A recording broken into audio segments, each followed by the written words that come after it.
Jim, thanks for coming on. I really appreciate you taking the time to have a conversation with me. Would you mind telling us a little bit about yourself before we get started?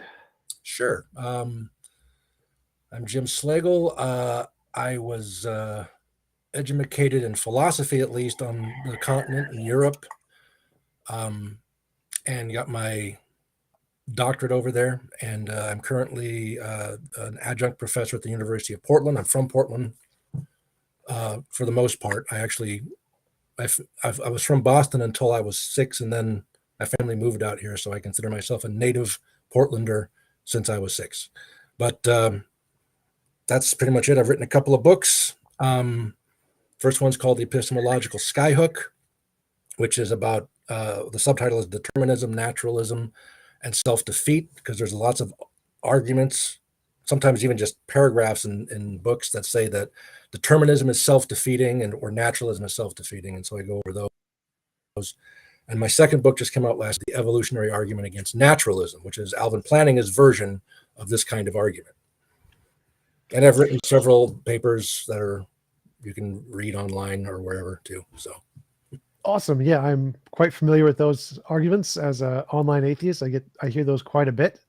So tell me about the evolutionary argument as naturalism. What is your take on Plantinga's arguments that believe the argument goes something like, if evolution selects for survivability and not truth, then we have no reason to trust any of our beliefs because we evolved for survivability. And so evolution could have given us any number of beliefs, and we have no reason to trust our knowledge if we believe naturalism is true. Something along those lines.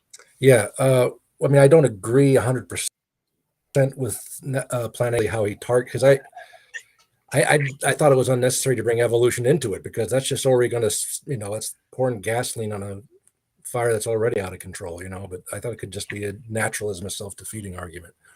But his point, yeah, like you said, I mean, the first premise would be the kicker, that if naturalism is true, naturalism meaning that natural processes and objects are all that exist or occur, then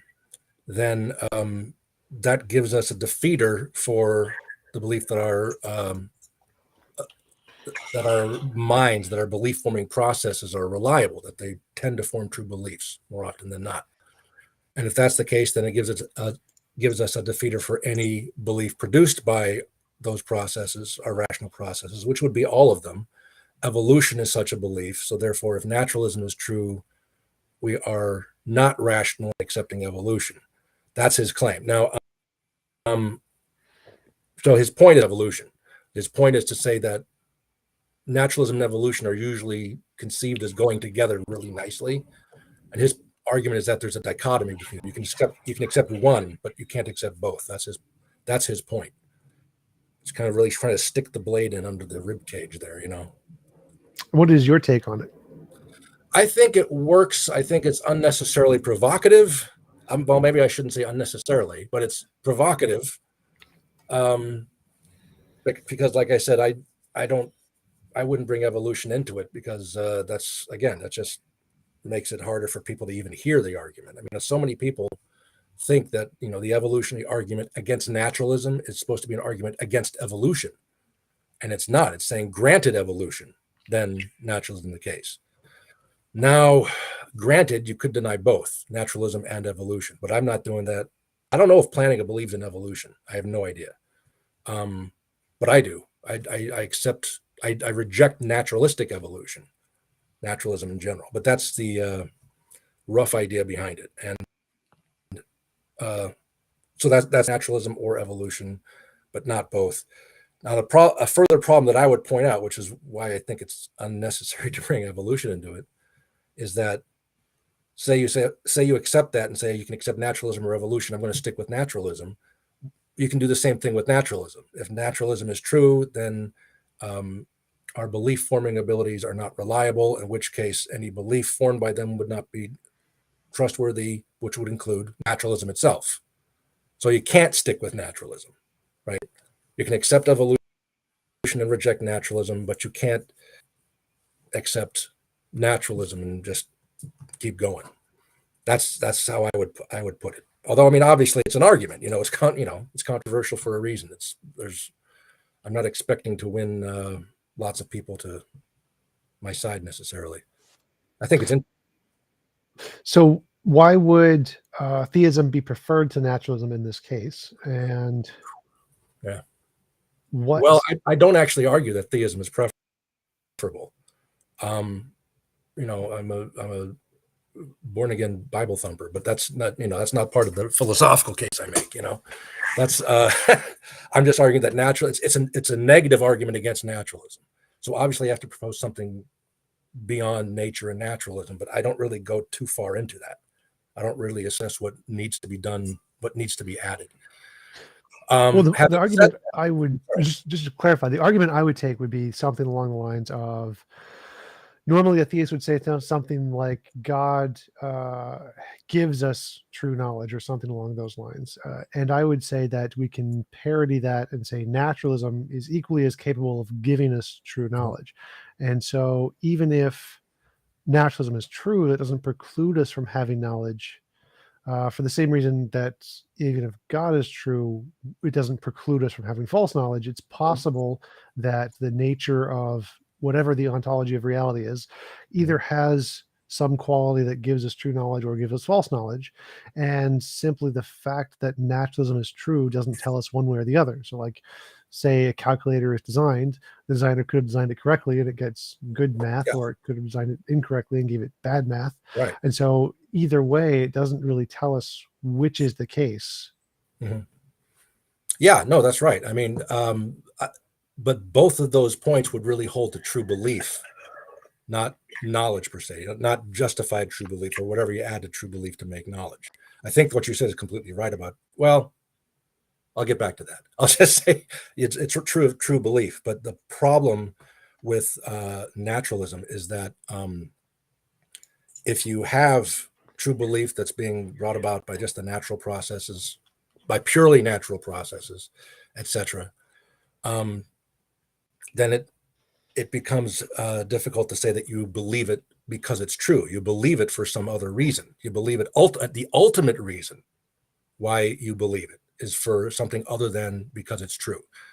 Okay, and I argue at the end of the book, the reason you believe it is because because it's true. You've encountered its truth in some way, and that's why you believe it. What's true, and other form, not just naturalism, lots of things. But if naturalism is true, then the ultimate reason why you believe something is not because it's true; it's because it has its background in our evolutionary history or psychological forces, or even God or whatever.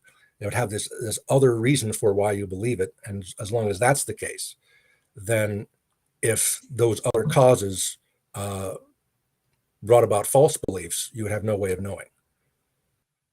So that's kind of the point. You have to believe it's true, and while there's other things in play, there's plenty of other things in play. They can't eclipse that one purpose, that you believe it because it's true.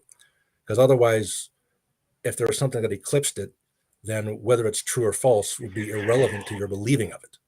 That's the point.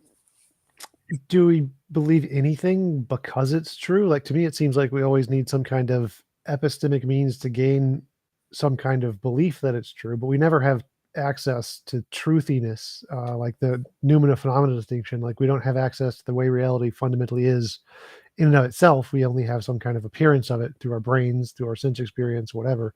And so it seems like it's like impossible to believe anything because it's true. We always need some kind of epistemic medium to get there. Well, saying there's epistemic media doesn't deny. I mean, there's lots of epistemic issues going on. I'm just saying that the ultimate reason, not the only reason, but the ultimate reason why you believe it is because it's true, then that would allow it to be knowledge. And this would be for any kind of knowledge, mathematical knowledge, whatever.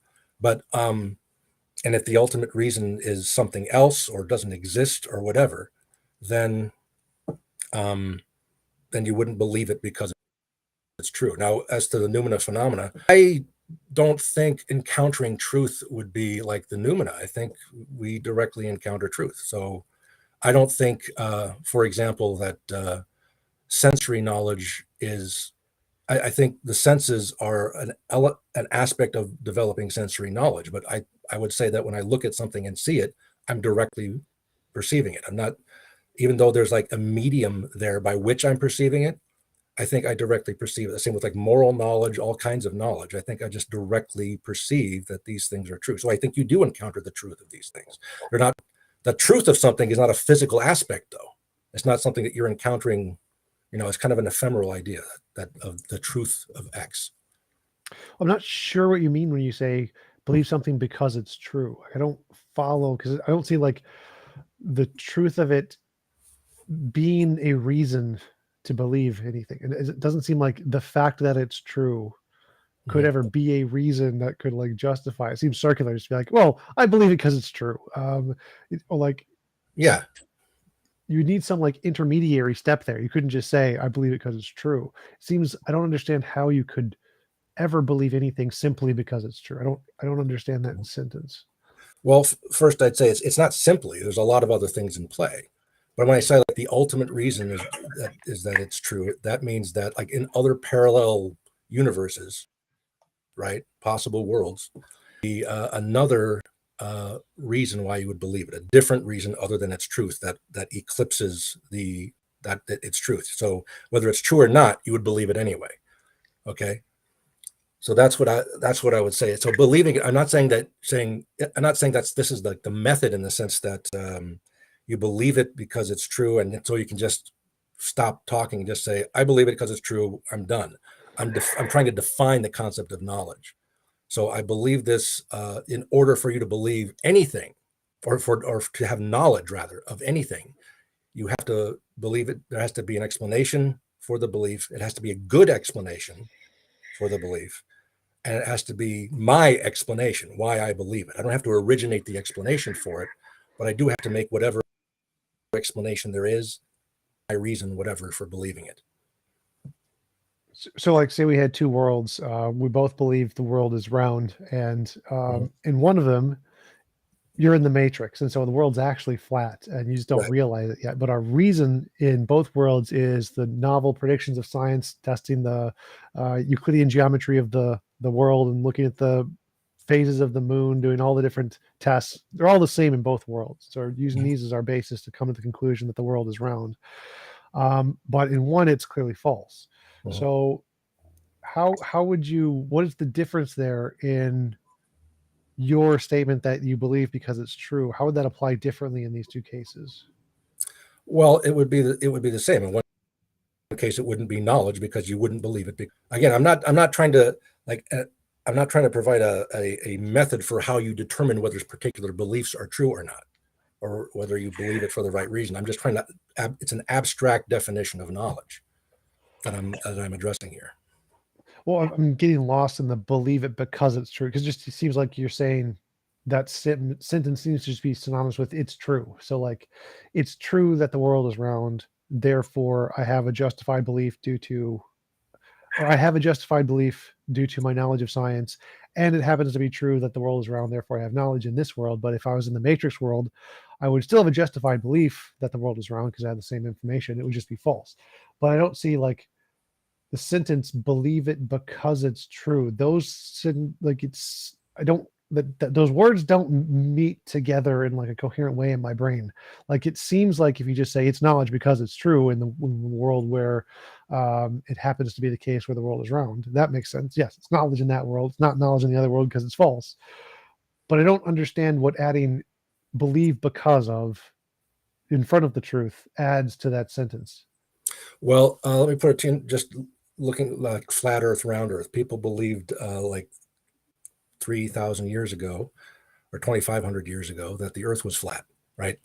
And presumably they had some reasons for it. There were probably, I mean, it doesn't really appear to be round from someone on the surface of the Earth, especially if you're not on a mountain or anything, depending on your sea level or whatever. And so they have a reason for believing it, and they make this their reason or their explanation for believing that the Earth is flat. But it's ultimately not a good explanation. Now, maybe one of the issues in epistemology is internalism versus externalism. And with externalism, you don't have to know whether that the belief has a good reason or not behind it, not explanation, but a good reason behind it in order for it to qualify as knowledge. And so when we're talking about knowledge, again, I'm not suggesting that that there's not plenty of mistakes now and in the past, and in the future there'll be plenty of mistakes because people will have reasons and they will make them their reasons for believing it. But ultimately there won't be good reasons. So I'm not, again, this is not about how to determine whether particular beliefs or systems are true or false or justified or whatever you want to call it. It's how you determine it. The truth category is something that is going to be an abstract concept of the concept of knowledge. So people can have justified beliefs that aren't true, but they won't know that they're not true. And maybe there's the true belief, the true statement is not available to anybody. So everybody has justified beliefs, but none of them are true. No one can make the distinction. No one knows exactly what the truth is, but they think they know it. And that's just that's just human nature, right? That's just part of being human beings. That sometimes we don't have access to the truth, but then we think we do and we're wrong. So I'm not trying to analyze how can we rationally, like a method by how we rationally form beliefs. I'm just saying that in order to something to qualify as knowledge, it has to be true and you have to believe it, and you have to have something else. I say that's the because you believe it because it's true, but like justified true belief is a standard definition of knowledge, the traditional definition of knowledge. So, but that doesn't necessarily mean that we'll get lucky and actually have the true belief. I shouldn't say get lucky. I mean, maybe the true belief is something we won't discover for another 500 years of scientific analysis. Yeah, so I'm pretty familiar with the JTB theory of knowledge.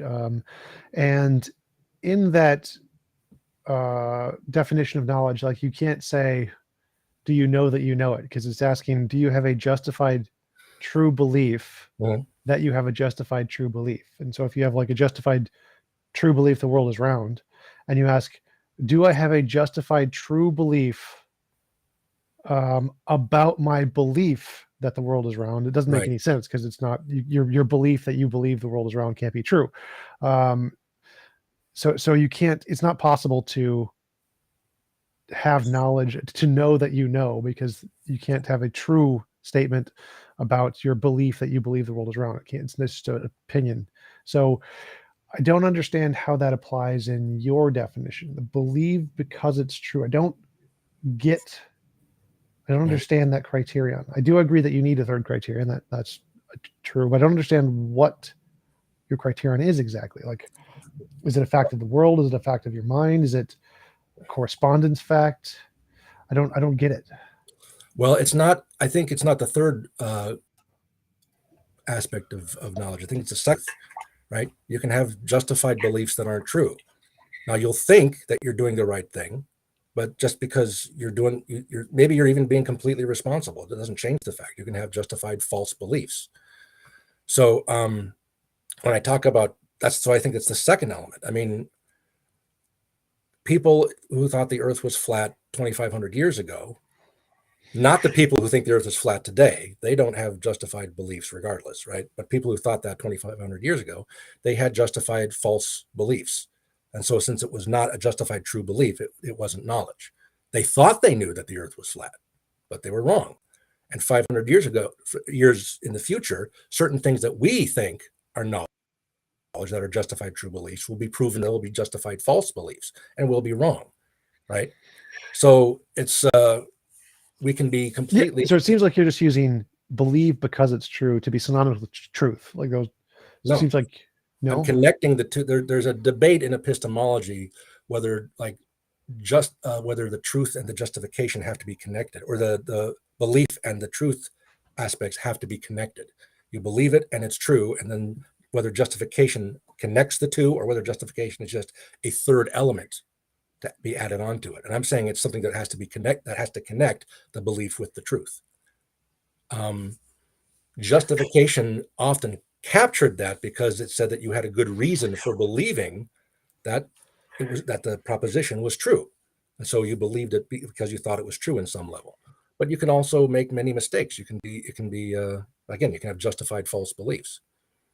So you said that the justification has to connect to the truth. So like my experience of the world, if my experience of the world is the way the world actually is, then that justification would connect to the way the world, to the truth.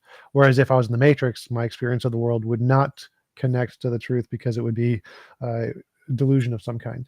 Right. And so you're saying that in order for it to count as knowledge, the justification has to connect to the truth, but we can never know that, right? I say that. Other people with that, but yeah. Yeah. But we can never, there's no way to know that, right? That's not a thing we could ever that's not a thing we could ever verify, right? Oh, yeah. I mean, I'm not saying that again, we could be wrong about everything or right about everything. So I'm not using this to point to something, just something specific. And getting it back to naturalism, the point is that if naturalism is true, it leaves us in limbo. Whether God exists or not, I'm not convinced that does any better by itself. I think you actually have to argue backwards. I mean, Descartes tried to bring it back to like the ground level and then argue from the I think, therefore I am, argue up. I don't think you can argue up. I think you have to start at the top saying we do know some things. Maybe we're wrong about some of them, but we have some knowledge, then argue backwards from that. But that still leaves it open that God exists and we don't have any knowledge. So would there be any possible worldview that could overcome that issue? It doesn't seem like there's any way that could actually provide that, the knowledge that your justification has a direct correlation to the truth. It doesn't seem like there's anything that could actually give you that. Even if God existed and he told you so, well, you could be an evil demon. Even if you had direct experience of the world, your mind was the only mind. No way for you to know that. It seems like there wouldn't be a possible worldview that could overcome that challenge. And so it wouldn't just apply to naturalism, it would apply to any worldview. Well, I think what you need is, I think there is, but it's not like you start with this worldview and that ensures that you get knowledge, because that would be Descartes' method of arguing from the bottom up. But I think if you start with the idea we have knowledge, what must be necessary in order for that to be the case. And if you do that, I think certain forms of theism would work. I think a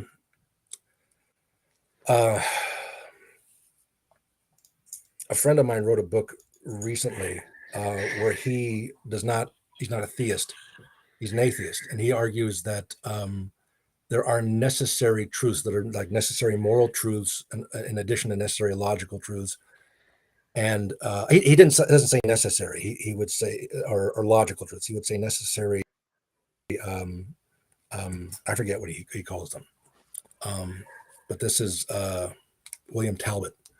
He wrote a book recently, and he argues that you can have. And I suggested to him that it was kind of similar to Plato's forms, which he vehemently disagrees with. So it's his book, so probably you should go with his understanding of his own position.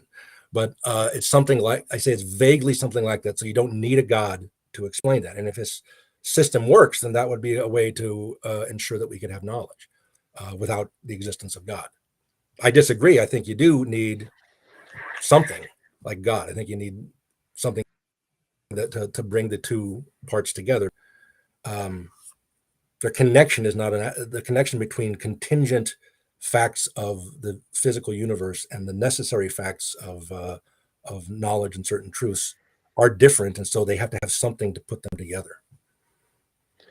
So could you tell me the difference between God doing this and just the nature doing this in some way? Like, why would we? Because you said that we have to start with the assumption we have knowledge and then ask what is necessary to have knowledge. And like, what would that be? What is necessary to have knowledge, and why can't we have that under naturalism? Partially because, well, mostly because under naturalism, there's no ultimate reason for your forming of there's either no ultimate reason why you form the beliefs you do, or there's an ultimate reason that's different from the ultimate reason of forming true beliefs. You believe it because our evolutionary background entails that we have like moral beliefs or certain beliefs or something like that. So there would be an ultimate, either there'd be no ultimate reason, or there would be an ultimate reason that's not the. I gotta say, I've been a So little distracted by your commenters over here because several of them keep commenting on how thick my head looks, and I must have broken a few legs in the past. So ignore the chat. They're chats. no, it's Uh, just I'm trying to look as sophisticated as I can, and I still look like a thug, you know. I get that all the time, actually. But people, I appreciate it because they pay me. They send me money and then tell me how ugly I am in the comments. I'm like, thank you for the money. So, Yeah. but so how does God solve this problem? God, Well, it would have to be God with you would have to define God in a certain way. You would have to define God so that this God is the basically the not just the source, but the ground of reality, the ground of truth, the ground of morality, the ground of rationality. And if well, that would you need God, all of that? So, like, well, what's ultimately like the minimum the same requirement in order thing, I think. to? So, like, what's the minimum requirement to achieve justification? So, say there's a God and he created just you and not everything else. Everything else is already there, but Mhm. he's still omniscient to some degree. He still knows everything. He could still deliberately create you with the intent of you having true beliefs. So he's created you and he wants you to have true beliefs, and so he gives you a brain capable of having true beliefs or whatever. Would that person have knowledge by your definition? If God created him so that he formed true beliefs, well, you have to add more to it. I don't think that's enough to say that he would have knowledge in that case. Because if that God is not the ground of morality, for example, then he could be deceptive, and then in that case there'd be no way of he could form you to form true beliefs, or he could create you to form false beliefs, right? So of morality, he has to be the ground of rationality, because that's rationality and intellect are like the conduit for forming knowledge. He has to be the ground of reality, because if something else were the ground of reality, then that could overrule his God, which would also mean that he would have to be omnipotent with qualifications, depending on what you mean by that. It would have to be omnipotent so that it nothing overrules its ability, this God's ability to create you, so that you form true beliefs. But I'm not. I also should point out I'm not a theistic determinist, because I think when you get into theistic determinism, you create a problem with, I mean, and it's not that theistic determinists aren't aware of this, but you create a problem with God is then responsible for your false beliefs. And how do you figure that out? How do you account for you having false beliefs? So let's say God isn't omnipotent, or there is an omnipotent God, but there's a different guy, different omnipotent God, and he's just not interfering. So Yeah. the minor God creates a person with the intention of true beliefs, and he could lie, but he's not. He's just not lying. Mhm, And the other God could interfere, but he's just mhm, not doing it. mhm. Does this person who has been created have knowledge in your case? I would say no. Now, part of the reason, one point to say here is that traditionally, the idea of omnipotence is that there can't be more than one omnipotent being, because then it would allow the possibility of, even if they never do, it allows the possibility of their omnipotence to interfere with each other, in which case you don't have omnipotence, because one of them would be overruled by the other, right? And I should point out, I'm not arguing whether we have knowledge. I'm granting that we have knowledge. I'm accepting that, like, like that our the evolutionary process is going to be part of the process by which all this happens. I don't deny any of this. I'm just saying that I don't think it's enough, if I could put it that way. By itself, I don't think it guarantees um, knowledge. I don't see why you would need to guarantee knowledge in that way. It doesn't seem like it's a big deal if like a minor God, like I understand like can only be one omnipotent thing by definition, but that's just to make the argument. Yeah. If there's a minor God who creates you and nothing's interfering with it, it seems like you have justified true beliefs. I don't see why you'd need this absolute Mhm. irrefutable method to gain knowledge that can't ever be overturned by anything as the foundation of reality. Like that doesn't seem to be. Why would that be a requirement? Well, it wouldn't be there isn't irrefutability is not an element in here. I would say the I mean, reason for like that. you said, he had to be all powerful because if there's another more powerful being, he could be overturned. You said he has to be perfectly good because he couldn't lie. So it has to be like literally logically impossible to obtain a false belief in order for knowledge to be justified. And that doesn't, No, not that it's logically, I mean, it would be logically impossible for God to have a false belief, right? But he doesn't form us perfect. He doesn't say that we're perfect. And also part of the Judeo-Christian concept is that we're fallen, so that we're very, very, very imperfect, right? But that's not the idea that we are. It's impossible for us to form false beliefs. It's the matter of whether it's possible for us to form any item of knowledge, whether anything we believe can be considered justified true belief. So it's not whether it's impossible for us to make a mistake. Of course, we make mistakes. That's not the issue.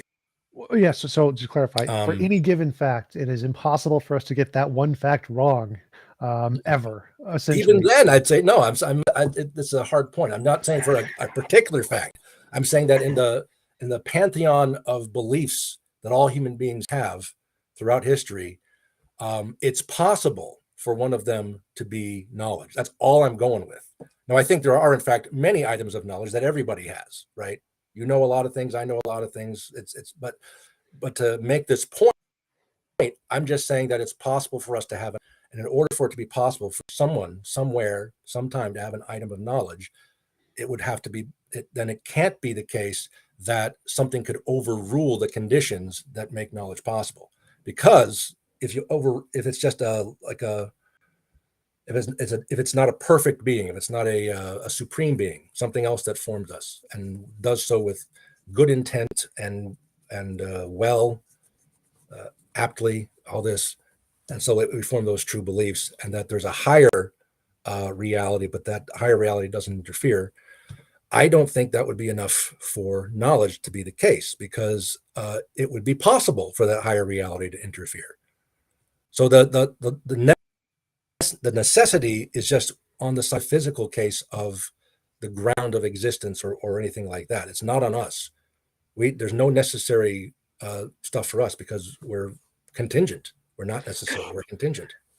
well, the issue I see, I don't see a problem. Like if I imagine there's three worlds, three universes, and one of them there's this omni god that you believe in that creates beings, and they have knowledge that the world is around. He's just, and then there's one with the mini god who created them, and the bigger god is just not interfering, and they have knowledge, or they have belief that the world is round and the world is round. And there's a world with no god, and it's just naturalism, and we evolved, and evolution gave us beliefs that happen to correspond to reality, maybe just because of luck or whatever, and the world is round and they believe the world is round. Mm-hmm. I don't see any substantive difference between the two. They all have justified true beliefs. I think they're all fine to believe all of them. I don't see any requirement that there must be this absolutist ground connected to anything. Why would one have less knowledge than the other? They all seem to have equal knowledge as far as I can tell. They all have equal beliefs, but I would not say they all have equal knowledge, because in the case of like the naturalist universe, the ultimate reason why they believe the earth is round is not in order to believe the truth. It's because it was useful to their evolutionary ancestors or something like that. That's the ultimate reason. And if that ultimate in other words, the truth of the belief plays no role in their forming the belief, right? It's just a coincidence. And I don't mean coincidence in like a haphazard kind of way. I mean, in the logical sense, it's not a necessary connection, right? So I don't mean it's just a haphazard. I'm not, because a lot of people try to appeal to evolution and say it's all by accident. It's like, well, the first step of evolution, the mutation part is accident, maybe in a sense, but the selection part, I mean, it's obviously not accident if it's selection. So if evolution is helping us form our beliefs by natural selection, then that's not accidental. But it's still, I would still say that ultimately the reason why you believe it is not because it's true. It's for some other reason. Justified. Well, let's say that there's some law in physics where the truth of a statement is the determining factor in what makes brains prone to learning it or something. If there's an undiscovered law of physics that's out there, and it makes it so that conscious brains are prone or attempt or are designed to try to learn true facts. Mhm. So now it seems like that the truth of the fact is what determines or is what grounds our knowledge of it. So it seems like that would count. Well, but you can create space in between there. I mean, that's the problem. I mean, Plantinga does this in a really, again, I love Plantinga, but he's really very politely obnoxious. Okay. The way he puts it is that a belief that helps you survive, if you like, he's like, if you see an approaching wild wildebeest about to attack, though I don't think they attack humans, but regardless, approaching you, and you have the belief that's dangerous, I should run away, that will help you survive. But there's lots of beliefs that would help, that would prevent, but that would cause the same actions that are false, right? Like the appearance of an approaching wildebeest indicates that I just won the publisher's clearinghouse, so I should get back to my house and look in the mail. You know, that would have the same impact. So the issue, and I would say that a deeper issue that I was hinting at earlier, is that it's not easy to see how you could have beliefs in the usual sense, that like propositional beliefs at all, if naturalism is true. How could you believe? I mean, what you have if in naturalism is just the natural processes. You don't have on top of that propositional beliefs, like my belief that the swallows have returned to Capistrano has as its content the proposition the swallows have returned from Capistrano. But natural processes in other natural objects, natural processes don't just have propositional content. So how do you even have belief under naturalism?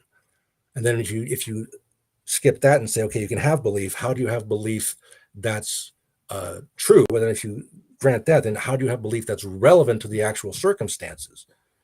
And I don't think naturalism can accommodate any of those. Now, when I say it can't accommodate it, I don't mean that there wouldn't be some kind of weeding out of false beliefs, but it wouldn't be enough to make meet the level of knowledge.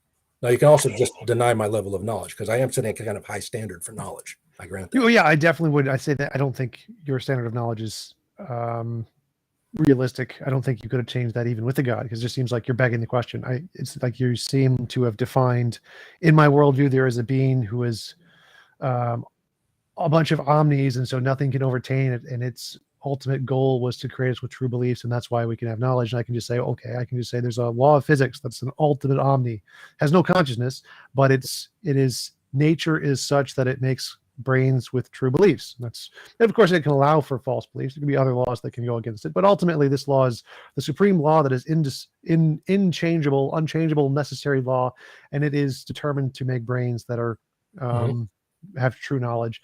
And it seems like I have an equal justification now, but simply positing a made-up ultimate justification that is intent on giving us true beliefs doesn't seem to add anything. It just seems like we're just making stuff up. I don't Well, see what you're saying, it wouldn't be a physical, I don't think a physical truth, because if any mere physical truth would be contingent by definition.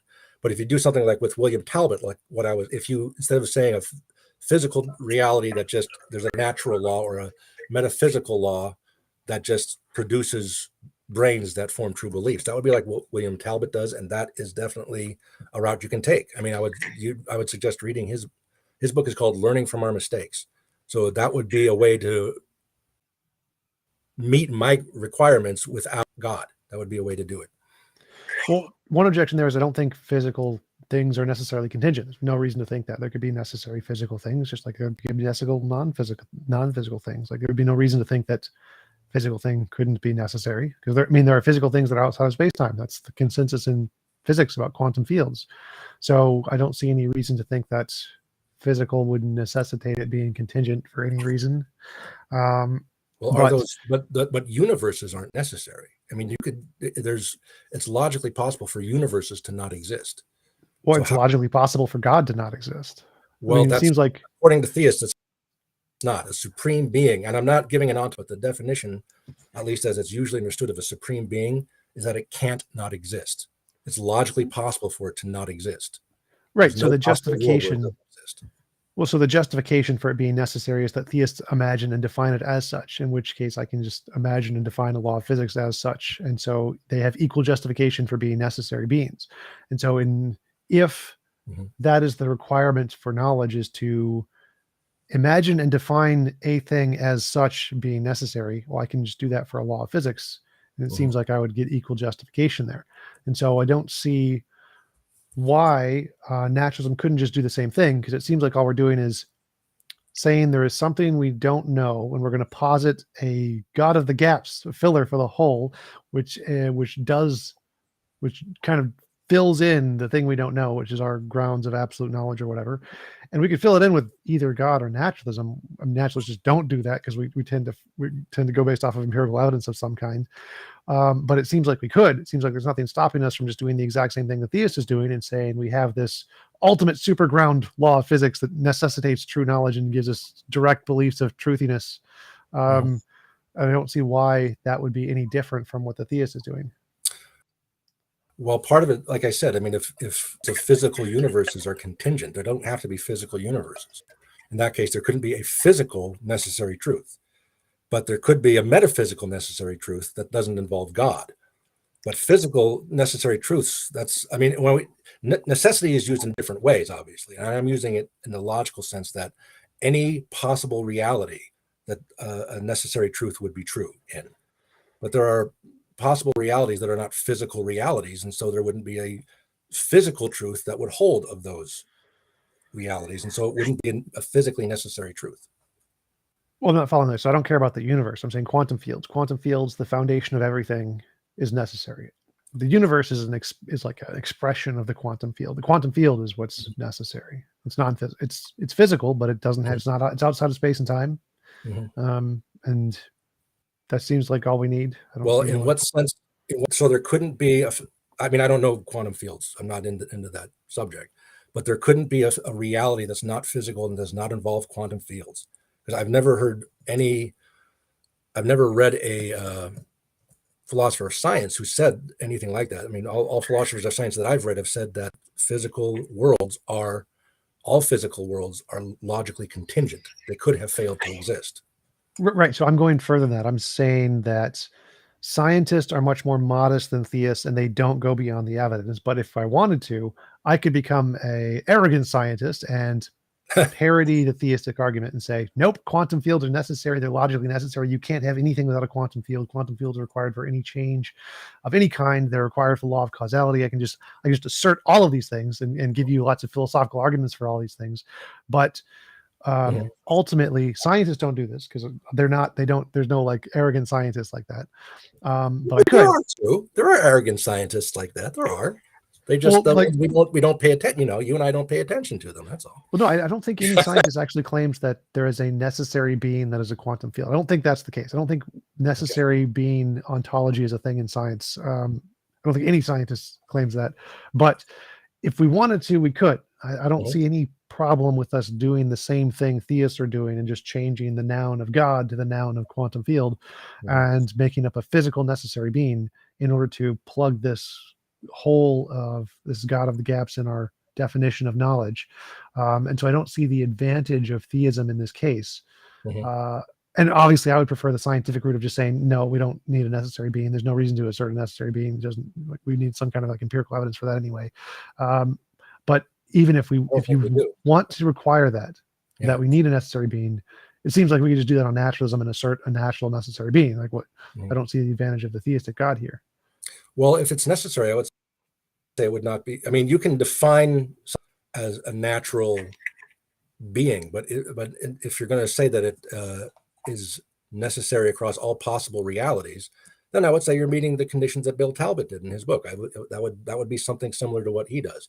Bill Talbot is primarily focusing on moral truths because he wants to argue that moral truths have this grounding that are absolute in a way. But it would hold for what you're saying too. So you could go that route, but then I would say that what you're calling a natural reality or something within naturalism, most philosophers would not say is contained within naturalism. Most philosophers say at that point you've gone beyond naturalism and you're asserting a necessary something or other that exists independently of each individual reality. So in that case, I would say you can call it philosophers. Most philosophical naturalists would disagree with that as naturalism. That's my impression, though. Now, I would say, Oh, I agree. Oh, sorry, go ahead. Oh, well, so I agree. I think the same thing applies. The naturalists are more in the humble scientific route camp, Yeah. and then they don't go to that necessary level of existence, but they could. I just think that the reason they don't is because it seems unjustified to do so. But if that's your requirement for knowledge, we can do it. And so it doesn't seem like there's an advantage to theism here, because whether you're a naturalist or a theist, you can always just posit this necessary thing. And I don't think it's required, but you could do it either way. And so there's no real advantage to theism in that case. And so it wouldn't be an argument against naturalism. It'd just be an argument against any position that doesn't posit a necessary being. Right. The reason I would make a distinction there between theism and your suggestion or Bill Talbot's suggestion is because you're looking at the idea that we have to, if you would grant what I'm saying, just for the sake of argument, necessary like this, then if you just assert something that meets those conditions just for the sake of meeting this requirement, it's contrived or ad hoc. It's completely ad hoc. But the concept of a perfect being, that's something that's been present within human culture for as long as we can trace it. People have the idea of a perfect being, of a supreme being. You know, how are people describe this? A maximally perfect being that has all positive attributes without limit and no negative attributes. So, you know, people unpack it differently, but the idea of a supreme being is not an ad hoc addition because it's already present and has traditionally been ascribed some of these effects already. So it's not a contrived or ad hoc addition to a theory in order to get to it. But with if you're starting with naturalism or with an atheistic form of Platonism, then you're adding this on in an ad hoc way. You're doing it just to meet this particular requirement that you wouldn't be able to meet otherwise. So that would be a big difference. Cultures tend to form beliefs in God. Individuals tend to form an idea of God. Whether they believe it or not is a different issue. But the idea of a supreme being is something that people are able to form a belief of pretty early. And it's not a contrived or ad hoc idea. Whereas with doing it from suggesting something like a physical or metaphysical non-God that entails these things, the only reason to posit that is because otherwise you don't get knowledge. And that makes it an ad hoc suggestion. Well, to me, this argument seems to suffer from a fate worse than the evolutionary argument here, because the things that we humans tend to initially believe are things that are usually false. Imaginary friends, anthropocentric fallacies, type 1, type 2 errors. It seems like the vast majority of the things that humans are going to begin believing are going to be wrong every time. It seems to be like the history of science gives us this knowledge. And so to say that the one that we started with, that we believed first simply because we believed it is true, suffers from a worse fate and is even more unjustifiable than even any evolutionary belief, or it is an evolutionary belief or something. And so saying that it's not ad hoc because we believed it in the past it seems like a terrible argument. Whereas because science already has a lot of justification, and you're adding in this new criterion that science doesn't care about, like no one in science thinks we need a necessary being. But if you want to say that's required, then we can of course fill that gap with something other than a God. And simply saying that it's ad hoc, well, of course it's ad hoc because we don't think this is a criterion. If we thought this was a legitimate criterion, we could come up with a solution similar to a necessary being, which we don't think it's an actual criterion. And so I've not seen the fact that humans tend to believe in anthropocentric entities throughout the history of humanity as being a justified reason to prefer your hypothesis here. Well, I'm saying that I'd make 2 points here. First, that the fact that people have had this idea, sometimes had this belief throughout human history, isn't saying beyond the claim that it would be not ad hoc to show that we have an explanatory thing in our power, in our sphere of explanations already. as opposed to having to invent one in order to meet the criteria. But any explanation is going to be more than ad hocness, right? You got all kinds of things that come into this. So ad hocness is, I think here that would be a significant criterion for why naturalism doesn't meet this meet the necessary requirements. But going back to your first point that their first beliefs tend to be false, I think you have to get into this Morean concept of most people have these simple beliefs. I'm looking at a doorknob. I think it's a doorknob. That I believe that if you drop a car from 2 miles up, it will fall down rather than up. I mean, we have all these Morean beliefs after G.E. Moore that are true. So the idea that we often form false beliefs, I think generally our daily walking around the house with beliefs are true. I think the majority of our beliefs will tend to be true. Otherwise, I don't think you could function. So the fact that the history of science has shown some of our fundamental beliefs, or even less fundamental beliefs, have often been false, doesn't change the fact that I think Daniel Dennett put it. Regardless of what you believe about these things, an ancient Greek believed about it, he could still go to the market and buy a nice pair of sandals, right? And there are plenty of true beliefs that fed into this, and they outnumber the false beliefs that are corrected later by scientific discovery. So it's not that I don't think it's true that we tend to form mostly false beliefs. Right. Just to clarify, I wasn't making an argument that we form mostly false beliefs. Oh, I'm okay. saying specific beliefs we know that we form are typically false. So anthropocentric fallacies, type 1 and type 2 errors. We hear rustle in the bushes. The people who think it's a lion run away. People who think it's the wind or decide to be all scientific and be like, I'm going to wait for more evidence, might get eaten. So the people who run away and think it's a lion survive more, reproduce more. And so people tend to believe that there's a monster under the bread, the darkness, there's a monster in the darkness, imaginary friends, that there's always this hyperactive agency detective system in humans where we think there's a mind that does the thing that we're looking at. Well, whether it's volcanoes, hurricanes, tornadoes, it's always a mind.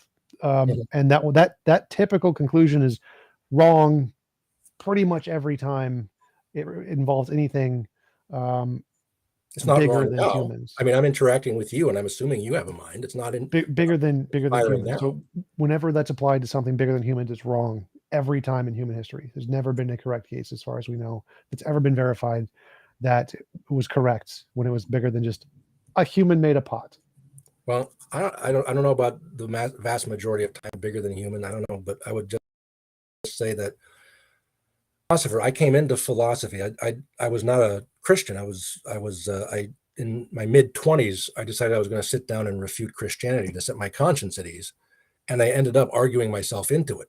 So I encountered a lot of the arguments. I mean, most of the arguments that are around against, at least classical arguments against theism, I've encountered, and I don't think that they work.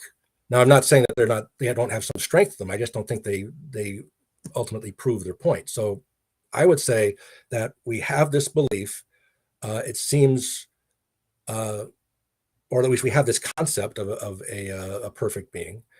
And until we have a specific reason to think this perfect being does not exist, it's justified to believe it. There are beliefs that are innocent until proven guilty. Like my belief that you have a mind. You don't have to prove that. And you couldn't prove that you have a first person spark of self-consciousness. That maybe you can give an argument that makes it more likely than not, but it wouldn't be at the level of how confident I am that you are another mind, that the physical world is real. You don't have to prove that before I believe it. If you have a good reason, if you have a way of proving that it's not the case, then once you prove that, okay. But some beliefs are innocent until proven guilty.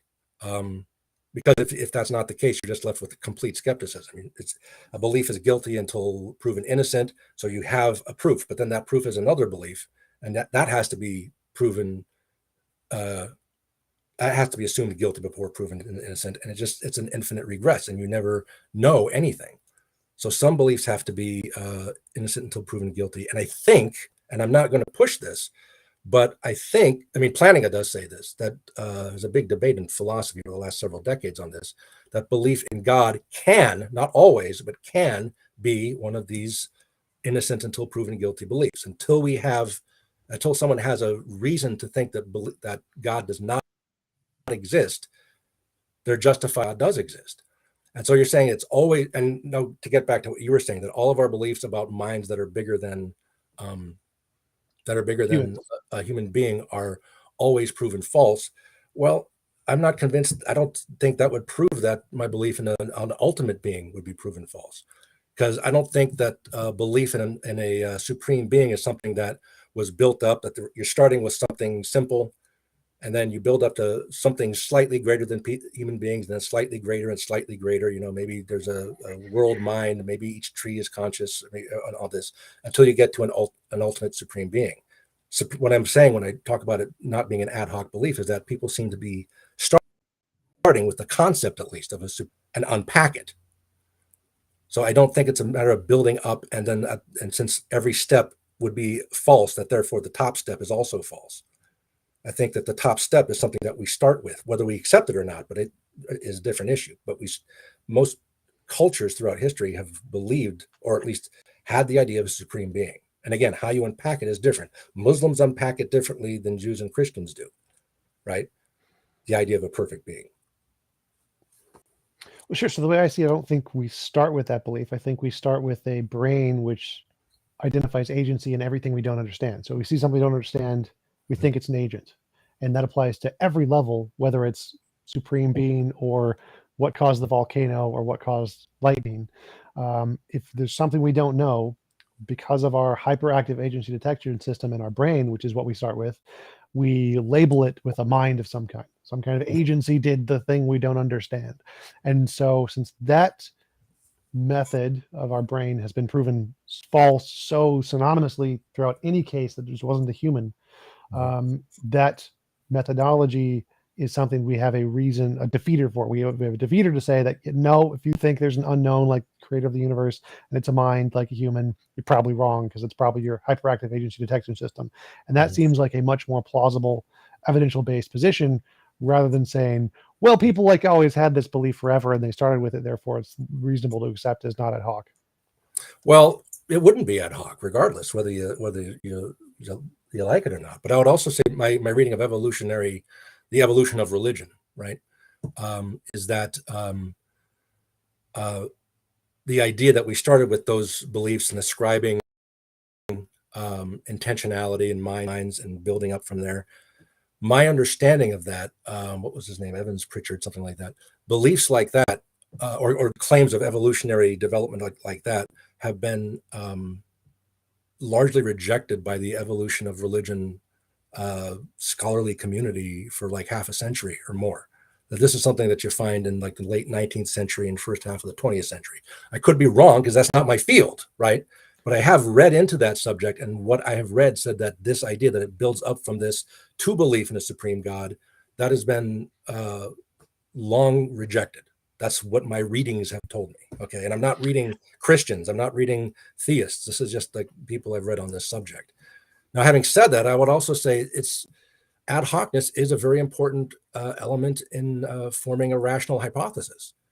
So if you have to form an ad hoc explanation in order to account for something, then there's unless the other criteria in forming a rational hypothesis overrule the level of ad hocness, and you have another explanation that's not ad hoc, then the ad hoc explanation is more rational. It is preferable for a rational explanation.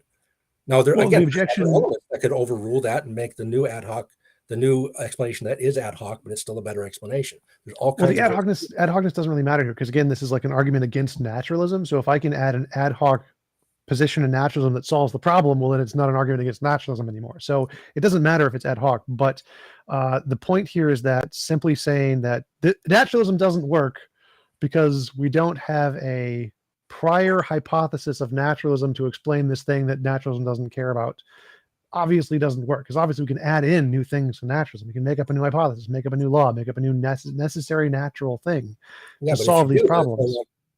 For naturalism, that's my point. That's what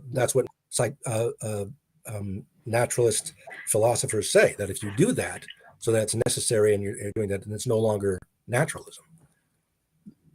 I've never heard any philosophers say that. Like, I don't see, there's no logical contradiction with a necessary natural thing. I don't see any problem with that. Well, it's not a contradiction. It would just say that naturalism claims that at least philosophical naturalism is the idea that the only reality is the contingent reality of physical worlds, and so there's no logical necessity there.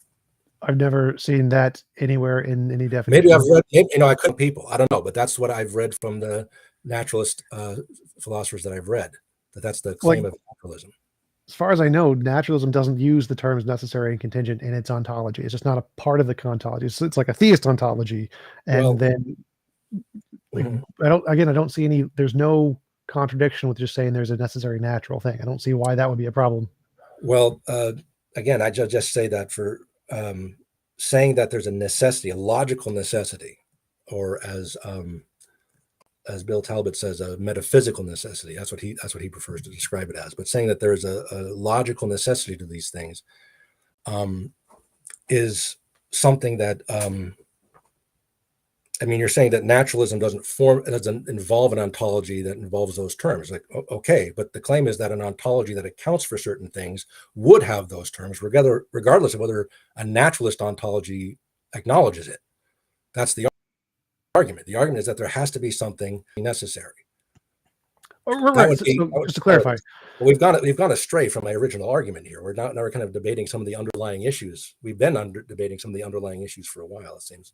Well, yeah, just to clarify. So in current naturalism, the current consensus of naturalism is, you don't need necessary contingent. That's just irrelevant. They're not real categories. They're just made up things by human imagination. Like, I don't know, pick a philosopher who's made up a distinction that you reject. And it's probably one of those. But there's nothing in naturalism that's stopping us from being able to answer these questions. So like, we could say there is a necessary natural thing. Like, we could do that. And there's no contradiction there. And so saying that a necessary thing is required wouldn't be an argument against naturalism, because we can have that in naturalism. There's no contradiction between those two things. And so it seems like the argument against naturalism doesn't work against naturalism. It just works against any worldview that doesn't say there's a necessary thing. And so I don't see the argument for why you would need a non-natural thing to be necessary. Like, that part I wasn't following. Like, I don't see why we would need that at all. Well, you said several times that there's not a contradiction. Do you think the law of non-contradiction is not necessary? Because the law of non-contradiction. Yeah, go. Sorry. I think the law of non-contradiction is a description of the nature of reality. I don't think the law of non-contradiction exists as a proposition anywhere. I don't think that there's like a Platonic law of non-contradiction. I think it's just a word we made up, like the word tree, to describe the way reality is. So do you think it's logically possible for there to be another world where there are real contradictions? I mean, that's a philosophical position held by Graham Priest and Bill Talbot. They both accept you can have true contradictions. No, I don't think that's possible. So I think there is a reality, which is all possible realities, all possible ways reality could be, essentially. And there's no way you could create a language to describe that where it is itself and not itself at the same time. But that's not because there is this like prescribing law of non-contradiction. It's just the words don't describe reality. That's all it is. So you can't construct so the point here is that you don't need a law of non-contradiction to supervene above reality. Reality is its own nature, which happens to be this way. And we create words to describe that, but the words don't mean anything. The words don't govern anything. The laws of logic don't govern anything. Well, whether you take it as prescriptive or descriptive, I mean, it would still be something that transcends individual universes and even physicality. I mean, the law of non-contradiction applies to non-physical claims as much as, I mean, if someone says God both exists and doesn't exist, a contradiction, and we would apply it there too. Right. We can apply language to things that don't exist. I agree, but that doesn't mean that. Sorry. Yeah. No, but what I'm saying is that it would apply. It would apply all over the place, and even if it's just descriptive, it would be a necessary claim. Even if it's something that we recognize about the world, after the fact, right? Well, so what? It's still something that's true of all possible realities, and so that's what we mean by saying something is logically necessary. And to say it's just words, okay, it's just words. It's a logically necessary concept, whatever you want to call it. Sure. So like I can take things in reality and apply those things in reality to things that aren't in reality, like Mhm. the unicorn is pink or something, The and pink gold mountain, flowers, whatever. right? Which And is so I what- can take yeah. like the laws of logic are descriptions of the way reality is, and I can take those things that are the way reality is and Mhm. apply those to other things. Like, that's Right. fine. Like words, like the word tree, I can imaginary tree or whatever. But that Mhm. doesn't mean that there's any kind of logic outside of reality. That's all just reality, and we're taking that and applying it to other things that doesn't apply to. Okay, but still, you would say that it would apply to these things that could exist but don't. You'd still be Sure. applying it to those things, or you say it could apply to, or would be descriptive of those things. But in that Sure. case, it would, and to say that it's part of reality, well, sure. If you're saying if you're identifying reality with the universe, then I might have a problem with the physical universe. Then there might be a problem. But if you're just identifying it with whatever exists, then yeah, sure. But then it's something that applies to all possible realities, whether they exist or not. In which case, it transcends the individual. This description would be true in all possible worlds, so it's relevant to call it logically necessary. Even if you just want to say it's words, it's still a logical necessity. Right, but the thing that's logically necessary is the quantum field. So that's what I'm saying. The quantum field is what's logically necessary, and we're just describing the nature of the quantum field with these uh, language like A equals A or whatever. And so, for a unicorn to exist in universe B, it would need Yeah. to have a quantum field in it. And so, for it to describe the unicorn, there would have to be a quantum field, and so that's what would ground all of the different things we describe as logic. But all of the logic itself is no different from English. It's just a language humans made up to describe the nature of the quantum field. The nature of the quantum field is what's necessary, and logic and language are just ways to describe that. So it's a physical thing that's necessary. The physical nature of the quantum field is the necessary thing, and it grounds all of the relations that entail A equals A and A does not equal not A. Well, you said that, but if you said it's physical, but you also said it transcends. In what sense is it physical? I mean, you said earlier Space and that time is space and time is a particular field. So the consensus in physics is space and time is emergent from a more fundamental physical thing. So there's space and time is just a field. There's lots of other kinds of fields that are not space and time. okay, but it's still considered physical, even though it's not spatial or temporal. Yes, all of the fields are physical, and most of them don't have space time. Space time is one field. Okay, I mean, this is something I don't know about this stuff. I don't know quantum fields, but I would just say that, like for example, I've always heard that space and time and empty space, but I've heard that space and or time are necessary contingents for physicality. But I haven't read about it, so I don't know. That's just what I've gleaned from like the back of my mind when reading other things. So that's Yeah, interesting. I don't know anything yeah, about. I would suggest just Google emergent spacetime. Mhm. It'll lead you to all the papers. That's Yeah. the consensus in But physics. now to come back to what I was saying about ad hocness, though, even if you have that, you would still have to add something onto it, which was the ad hocness that I was talking about, that renders uh, minds that reliably form true beliefs, and that do so in a way that grounds those beliefs, so that that you believe those things because they're true. If that's the case, uh, then you can go with it. But I mean, it would be an ad hoc solution as opposed to a metaphysical solution that's been around for thousands of years, and which I don't think the arguments against have really dismantled significantly. So I think so. That's why I'm pushing the ad hocness, because if you have a non-ad hoc solution and an ad hoc solution, but the non-ad hoc solution is for other reasons unacceptable, which is what you're taking it to be, then you go with the ad hoc solution. Presumably, there's other factors that filter into it, and those are more of a benefit than the ad hocness is a detriment. Okay, and I don't think that's the case, because I don't think the end of the not the ad hoc, the traditional non-ad hoc belief that there is a supreme being. Um, I don't think that I don't think those overrule the strength of its not being ad hoc. So that would be that's what I'm taking to be different between the two of you, between the two of us.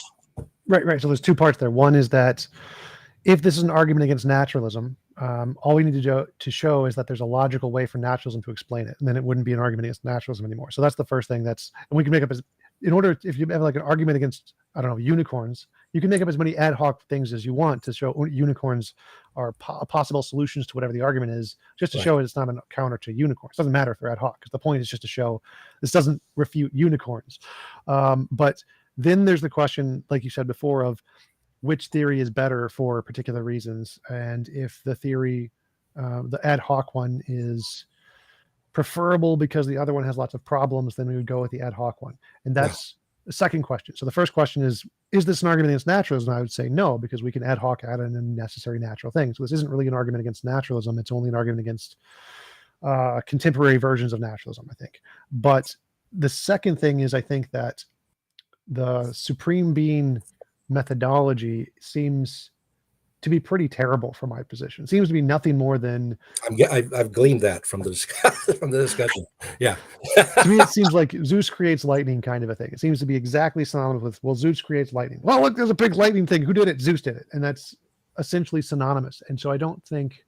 What if you expand naturalism to include the existence of Zeus? Well, you could do that, but I would say that the point of naturalism is unguided forces. So it's just, that's usually how I define naturalism: unguided natural forces instead of minds.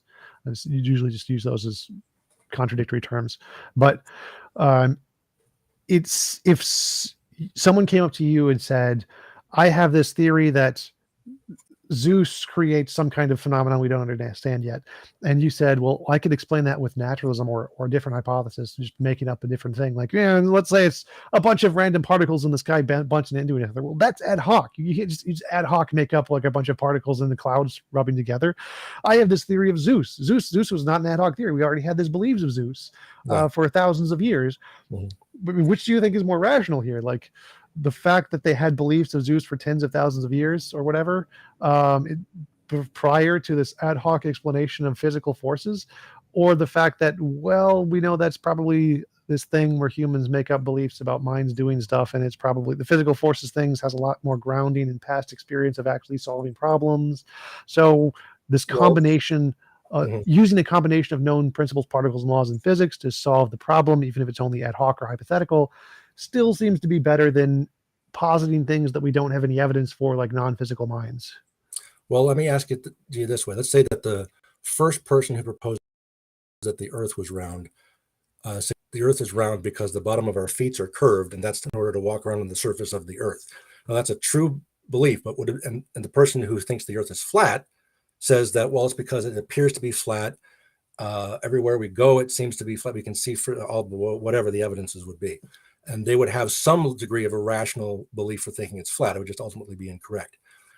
The person who suggested the earth was round would not be giving a better explanation of that. Even though the claim is ultimately true, it's ridiculous, right? So I don't think that the first person suggesting a ridiculous idea just by virtue of guessing right is going to be the more rational explanation. Oh, totally fair. So just to clarify, I'm saying that a person who builds a hypothesis based off of known principles, particles, and laws that have already been verified to exist independent of our imagination is a better hypothesis than one that adds in things that haven't been verified to exist independent of our imagination. So like if we see a footprint in the snow, we say that's probably a horse. A horse probably did the footprint.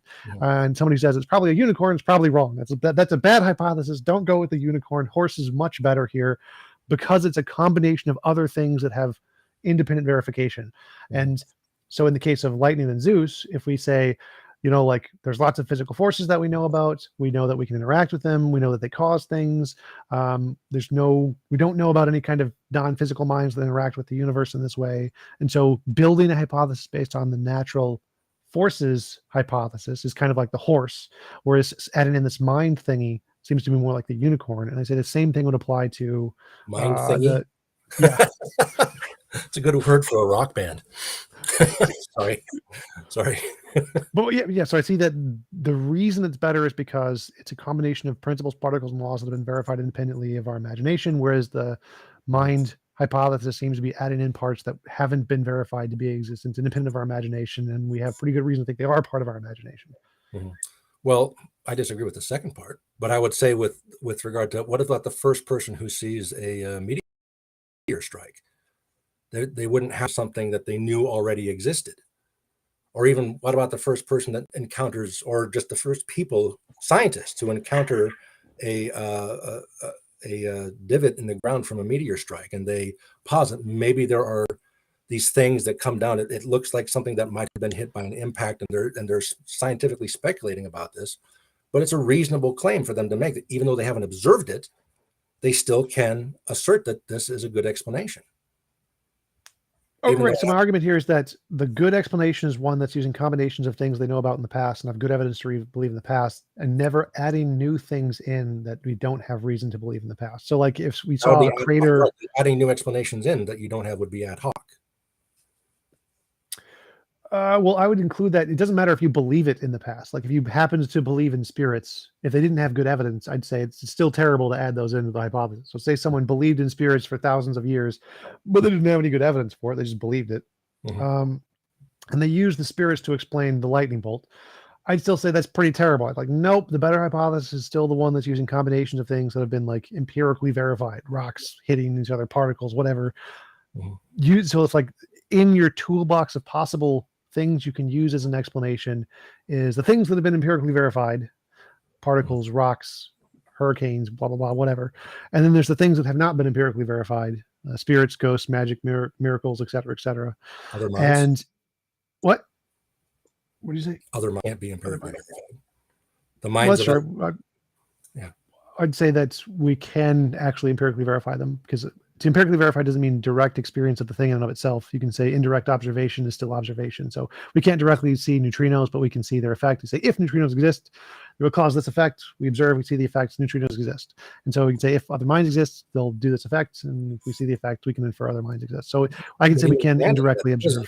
That doesn't explain that. I have a great deal of confidence in other minds, and it as an explanatory hypothesis saying that other people seem to behave as if they were other minds.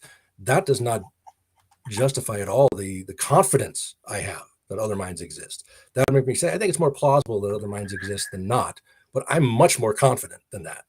And I don't think I'm wrong in having that confidence. So saying that I'm explaining it by things that I've observed before and I don't have to directly experience it. Well, that doesn't justify my confidence that other minds exist. I mean, it might justify just a bare that they do. That's a slightly different topic. So my argument here is that using combinations of things that we have verified as the explanation of any unknown is a better hypothesis than adding in anything that we don't have empirical basis for, that has never made any testable predictions successfully ever. It has. I mean, the idea that there's a supreme being that created the universe. The claim is, I mean, for millennia, theists, Jews, Christians, Muslims have claimed that the universe began to exist. And for those same millennia, the non-theists claim, no, it didn't exist. It's just always existed. And they didn't prediction, but it ultimately was the theist claim was verified with Big Bang cosmology, and the non-theist claim was disconfirmed with it. So I think you do have something there. I don't think it's just random. Well, I think that's beside the point. I'm sorry, this is getting far afield of my argument, but this is what I would say. I'm sorry, I'm not letting you respond to that kind of big point. I apologize. I would just say that you can explain any physical combination without a mind, any physical combination of scenarios without a mind. I grant that completely, but that's why I think that I say that there's you can explain a universe in which everyone has the same beliefs as we do, but none of it is knowledge because none of them believe it for the right reason, right? They believe the earth is round because the bottom of their feet are curved, right? So you can have a physically identical universe with that. And so there has to be something more that explains how something goes from just true belief to knowledge. And just having the physical components with no mind, which is your definition of naturalism, would allow the possibility of just an infinite number of even physically identical worlds, but with people having very different beliefs or beliefs that aren't believed for the right reasons or whatever, so they don't have knowledge. So in order to say that that knowledge is possible, you have to have something. I mean, I haven't argued this in the books really, right, that I've written, but you have to have, I think, a teleological explanation, a mind explanation would be better, because it does allow for that possibility. The naturalistic explanation, everything is just happens by physical processes. It would allow you to predict the physical processes. It wouldn't allow you to predict knowledge, genuine knowledge. So that's what I would. That's basically how I would come down to it. That's why I think the explaining everything by physical processes that you can physically confirm is not going to be successful, because it doesn't explain ultimately the possibility of knowledge. Even though it explains the same physicality of everything, it doesn't explain the knowledge side of it, which is why I think it's a philosophical problem and not a scientific problem. Right. And my argument would be, is it seems to me like a kind of a God of the gaps, in that there's something we don't know about, and we can posit a solution to the thing we don't know about, which is God. But I think there's nothing stopping us from positing a solution, which is an unknown natural thing, in the exact same respect.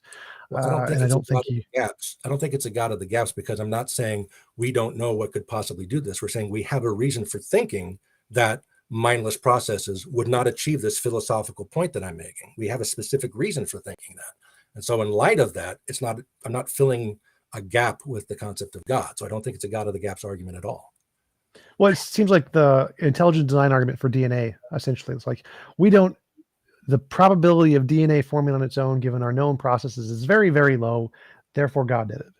And so if we have some reason to think that the probability of this occurring under naturalism is low, you're positing a new hypothesis where the probability is higher, like what's one necessary. And therefore, you're saying your hypothesis is better. But I'm saying, well, we could just say under naturalism the probability is one. You just say there's laws of physics that are going to determine it to be this way, and it's necessarily that's going to determine it this way. And so we now also have a probability where the hypothesis is one under naturalism. And I don't see any difference between those two. One, except for one has lots more evidence. Right. Well, it doesn't. I mean, because you don't have evidence for achieving that. You have evidence for getting the same physical reality. You don't have evidence for getting the same physical reality with the same beliefs attached to the physical reality, so that people tend to form true beliefs. People sometimes have items of knowledge. What you get is the same physical reality. Maybe people even forming the same beliefs, but not for the right reason. That's why I'm saying, I'm going further than I'm saying there's a necessary law that necessitates that these beliefs will be true, and it's not logically possible for us to not have these true beliefs. So there's not another possible world with the same physical states and wrong beliefs. Like in physics, the laws determine it that we're going to be true, and it's necessarily the case that these particular beliefs are going to be true, or particular knowledge is possible. So the same way God does it, like it's logically impossible for God to give us false beliefs directly. Well, yeah. And so it's logically impossible for this law of physics to give us false beliefs. It has to give us true beliefs. Well, but again, I mean, that would be something that it would give us true beliefs, but I don't think that would make it. So that would be, is there no parallel or parallel world where under this reality where people could form mostly false beliefs? Wouldn't that be a possibility under evolutionary processes, that people that some species evolves with some kind of false beliefs that are actually more common than true beliefs? I think that's a possibility under naturalism. Well, I'm saying no. I'm saying that there's this extra law of physics we haven't discovered yet that prevents any of those possible worlds from existing. So there's extra law of physics, which is the knowledge law, and it's a necessary law, and it prevents any of those mostly false belief worlds from happening. I guess I would just come back down to it. I mean, there's absolutely no reason to think that such a law exists, but we do have good arguments for the existence of God. You don't accept them, I assume, right? But yeah. For me, again, I came into it not believing in God, and I came out of it believing in God. So I argued myself into belief in God. So if the arguments didn't work, then it would be equally as irrational to believe in both. No, because one would still be ad hoc. Because whether the arguments didn't work, that wouldn't mean that the arguments against God did work. You would just be left with agnosticism, but you still have this idea present throughout all human cultures that there is a supreme being. And so that would not be ad hoc to think that this supreme being, since it's already in our concept base, not concept base, we wouldn't have to be going outside of the concept base to explain the phenomenon. Whereas with an ad hoc solution, you do have to go outside of that. Yeah, I just say that I don't think the fact that it existed in human knowledge prior is any form of justification whatsoever. I don't think that it just makes it less ad hoc. It's that one criterion. It just makes it less ad hoc. Well, I don't think it does. You can prove it to be false. That's fine. But if people already have beliefs like this, they naturally form beliefs like this, and if it has not been completely shown that to be false, which I don't think it has, but obviously you disagree. But if it hasn't been shown to be false, then it's not implausible to include it in your explanatory scope. And it wouldn't be a God of the solution. I don't think it would be. That's probably what I'm arguing there. Is I don't think that the fact that it exists prior in human knowledge gives us absolutely no basis of whatsoever to add it into our potential hypothesis pool. In order to add it into the legitimate hypothesis pool, you need like novel testable predictions. And I wouldn't count the Big Bang as one, because it's either it was eternal or had a beginning. It's like a 50-50. It's not like Hinduism is the only religion that's made a very successful prediction, which is it predicted the age of the earth was 4.3 billion years ago, which is like 95% accurate. Very good prediction, very accurate. That's the only thing I count as a. They predicted the universe is 4.3. Earth. I'll have to read that, because that's not what I read. What I read was that they predicted a universe like that. Yeah. Well, the predicted universe is significantly older, but they predicted the age of the Earth, just the Earth, was 4.3 billion, and then what did they predict the universe as? Maybe it was a different number that I'm thinking of. Well, they didn't. They predicted something more than the universe, because they think that Brahma wakes up in sleep cycles, and every time he wakes up in a sleep cycle, the universe gets reset. And that's not just our universe. There's multiple. Right. It's like the multiverse. When was the last resetting? Yeah, I mean, if you're, I don't know. Some insanely big number that I don't know. But it's bigger than. Yeah, I have the recollection. I don't know, but it was like over 100 billion years or something like that. Maybe I'm wrong. Yeah. Yeah, but that wasn't the universe. That's the multiverse, because there are subset. Right. Yeah. So, but anyway, that's a really good prediction. And so if that kind of prediction was made by this hypothesis, then yes, I grant it as a legitimate grounds for building a hypothesis. But to me, the fact that people just had the belief in the past doesn't. And so I don't even see it as a potential hypothesis that we can use as explanations yet, because I don't think it has enough grounding to be that. But I do think like physical stuff does have that, because we have lots of empirical evidence of physical stuff. So those are the Lego pieces we can use to build hypotheses for unknowns. Well, I mean, there's a lot of stuff going on. Let me get back. But I don't think you'd say the Hindus had very good reason for making the prediction they made of 4.3 billion years, right?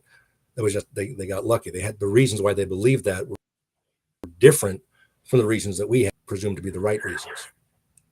Well, hypothetically, like you can say, if their God was real and their God gave them this message of the book and told them that the universe was approximately 4.3 billion years old or whatever, then they could have had a good reason. I don't think they did, obviously, but it's possible that they did have good reason, and that's how they knew it. And if they made lots of these, you and I have to go look at the Bhagavad Gita and make sure that's to see if they, because I'm just wondering if it was closer to something like believing the earth is round because of the bottoms of our feet. I mean, it could be that. So in which case, even if the prediction turned out true, it would still not be a valuable prediction. Well, I wouldn't say that. So I'd say that if the Bhagavad Gita made a bunch of these predictions, DNA is a double helix, the moon is 255,000 kilometers away. Oh yeah, okay, you're right. Yeah. Now I wouldn't care why. If they said it for the silliest reason, because Brahma said so, because Brahma's feet were round and he liked to make the moon that far away, that's fine. It doesn't matter what reason, because they got it right. And so if the reasons they posit seem ridiculous, like Brahma had an itch on his foot, and that's how it, like the moon flaked off because he scratched his butt or something, and that's why it's 255,000 miles away. That's still justified to believe if they got it right. And so if they got a bunch of these right, even if it's for seemingly ridiculous reasons, that's still good evidence to believe that they have a good hypothesis, or a better one than anything else. And so lots of novel successful predictions. Why they know it, though. You wouldn't, even though they make all these correct predictions, you wouldn't accept their explanation for why. I would. If there's a Bible that makes all these predictions, what? So if there's a Bible that makes like the scratch the butt explanation of who it is, you would say, okay, well, since they get all these predictions right, I would grant, it's likely that there is this the non-physical reality that best explains, and that's the scratching the butt hypothesis.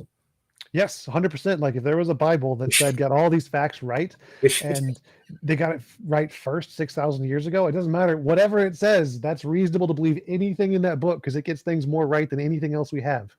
We should trademark the phrase "scratching your butt" hypothesis. Yes, that's a good one.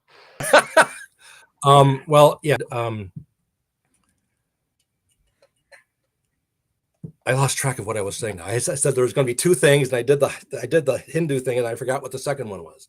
Oh man, what were we talking about before or after Hinduism? You said something And I had this brilliant riposte that, is probably lost to the annals of time. But now, do you remember what it was? No, I got my mind is still on the scratching your butt hypothesis. So Sorry, I distracted myself with that. sorry. Well, we've been going for about an hour and a half. Oh, Seems like geez. a good time to wrap up. I really appreciate you coming on. It was a great conversation. Do you want to give links or references where people can find more about your work, your books and stuff? You can go to academia.edu and just search for my name. I've got papers and reviews, and the first chapters of both books on there if they want to read them. So yeah, that's it.